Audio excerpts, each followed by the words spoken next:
Supreme court का नैब तरमीम के खिलाफ फैसला चैलेंज कर दिया गया। फैसला अब्दुल जब्बार नामी शहरी ने फारूक एच नाइक के जरिए चैलेंज किया। सुप्रीम कोर्ट से नैब तरमीम के खिलाफ 15 सितंबर का फैसला कलअदम करार देने की इस्तरा की गई है। मजीद जानते हैं डॉन न्यूज के नुमाइंदे अब्दुल्ला मोहम्मद से। जी अब्दुल्ला, अपडेट कीजिएगा, दरखास्त में क्या मौक़िफ़ इख्तियार किया गया है?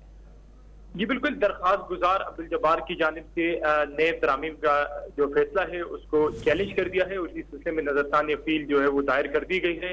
नजरसानी appeal advocate Farooq H Naik की तरफ से जमा की गई है। ये फैसला जो अब्दुल जब्बार नामी दरखास्त गुजार की जानिब से चैलेंज किया गया है।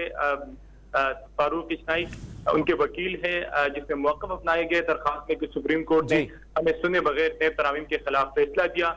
नैब तरामीम के बाद एहतसाब अदालत ने मेरे खिलाफ रेफरेंस एंटी करप्शन अदालत को भिजवा दिया। दरखास्त में मौक़िफ़ अपनाया गया कि नैब तरामीम के खिलाफ दरखास्त में किसी बुनियादी इंसानी हुकूक की खिलाफवर्जी की निशानदेही नहीं की गई है।